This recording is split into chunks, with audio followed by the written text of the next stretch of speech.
Have you ever looked at your bank account at the end of the month, even with a solid job, and just thought, where, where did it all go?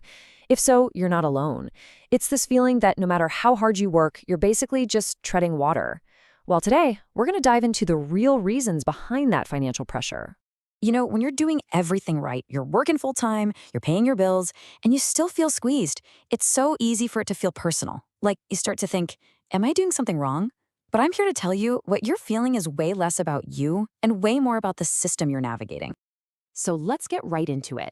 That squeezed feeling, it isn't random, and it's definitely not just in your head. It is a real structural problem that millions of us are dealing with. Now, we hear the word inflation thrown around on the news all the time, right? And yeah, of course, prices are higher, but that's only scratching the surface. The real question we need to ask is, what are the hidden forces at play that make it feel so impossible to get ahead? And that brings us to what I like to call the architecture of pressure. It's really built on three big pillars: sky-high fixed costs, wages that just aren't keeping up, and a financial system that, well, it's got some pretty tricky rules. Let's just put this in perspective for a second. Say you take home $4,000 a month after taxes, which is a good income. But if your rent is $1,800, that's already 45% of your entire income gone. Poof. And that's before you've paid for a single grocery, a gallon of gas, or your phone bill. And this right here, this illustrates the core of the problem perfectly. Your paycheck might go up by 3%, and you think, hey, awesome, a raise. But then your rent goes up by 8% and your car insurance jumps 12%. You're not getting ahead. You're actually falling behind. And that gap, that's where all the stress and anxiety lives. So let's give this a name.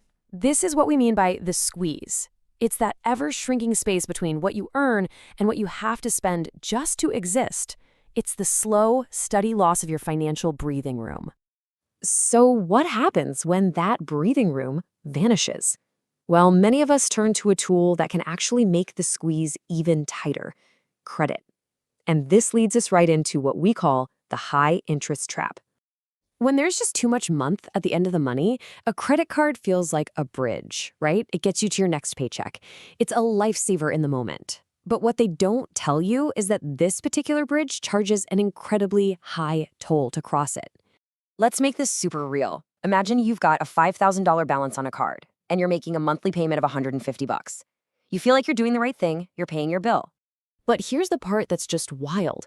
With a pretty standard interest rate, $100 of that payment isn't even touching your debt. It's just vanishing into thin air as an interest charge. And this table just breaks it down so clearly. You send them $150, the bank immediately takes $100 for itself, thank you very much, and only a measly $50 goes toward lowering what you actually owe. At that rate, you feel like you're running on a hamster wheel, because you basically are. Now, while all this is going on, the system is also grading you, right, with your credit score. And while all these little things matter, just look at the top two. A massive 65% of your entire score is driven by just two things: paying on time and how much of your available credit you're using. Okay, this slide shows a concept that traps so many good people.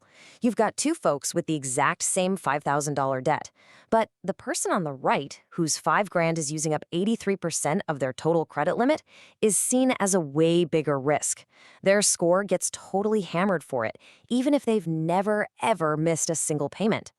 And that right there creates this vicious, quiet loop. You're forced to use more of your credit because costs are so high.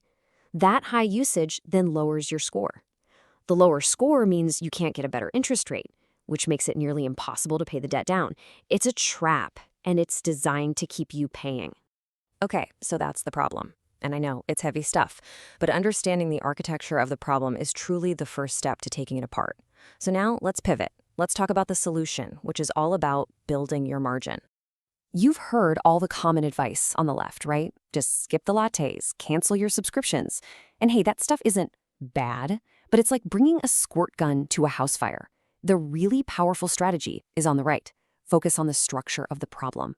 Build your income margin, attack the debt strategically, and protect your credit score like a hawk.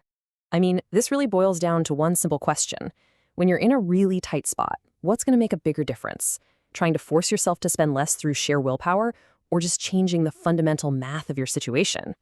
Let's just be real for a second. If your essential, non-negotiable costs are $3,500 and your take-home pay is $3,800, you have exactly $300 of margin for the entire month.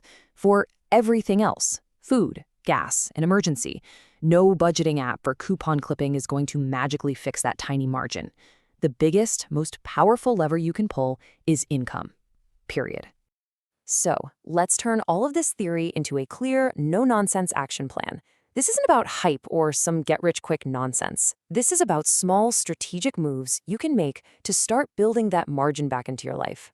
Here it is, your plan, and it starts right now. Step 1.